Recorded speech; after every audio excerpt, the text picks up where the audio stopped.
దేవునికి స్తోత్రం, మహిమ కలుగునుగాక. కూడి వచ్చిన వారందరికీ ప్రభువైన యేసుక్రీస్తు నామంలో నా నిండు వందనములు. నాకు ఒక చిన్న డౌట్ ఉంది, నాకు అర్థం కాలేదు. నేను ఒక క్వశ్చన్ మిమ్మల్ని అడుగుతా, దానికి మీరు నాకు సమాధానం చెప్పండి. మొదట్లో నేను ఒక చర్చికి వెళ్ళేవాడిని. చర్చికి వెళ్తుంటే అక్కడ అందరూ దేవునికి కానుకలు ఇచ్చేవారు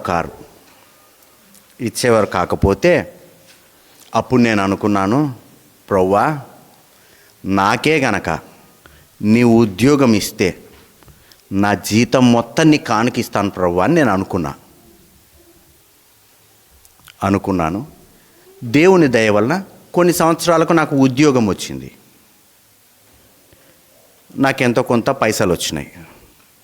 నేను ఇప్పుడు ఏం మొక్కుకున్నా, ఎంత మొక్కుకున్నా, నాదంతా అని మొక్కుకున్నా. నాదంతా తీసుకెళ్ళి ఇప్పుడు ఎవరికి ఇవ్వాలి? నేను దేవునికి ఇచ్చాను. అయితే సంఘం నాదే, సంఘంలో ఉండేది నేనే.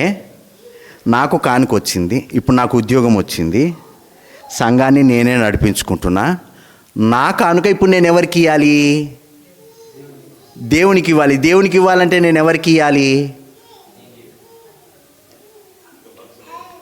ఎవరికి ఇవ్వాలి?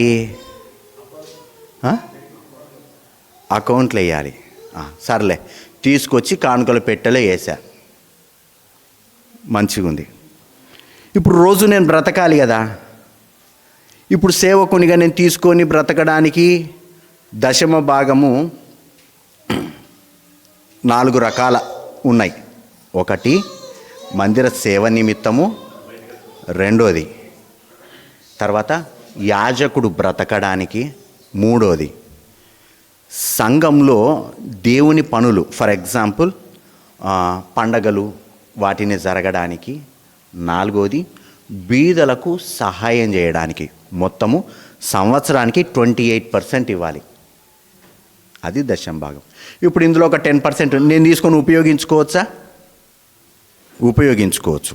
సరే, క్వశ్చన్ ఏంటంటే, ఇప్పుడు నేను బ్రతుకుతున్నా, నేను సంఘంలోని దశమ భాగం పైన, కానుకల పైన ఆధారపడి బ్రతుకుతున్నానా, నా జీతం పైన ఆధారపడి బ్రతుకుతున్నానా?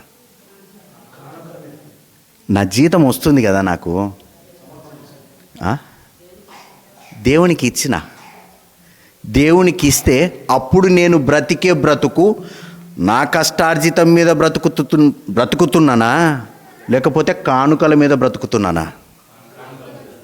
రైట్, నేను కానుకల మీద బ్రతుకుతున్నా. ఆన్సర్ వచ్చింది. వాక్యాన్ని ధ్యానించుకుందాం ఈరోజు.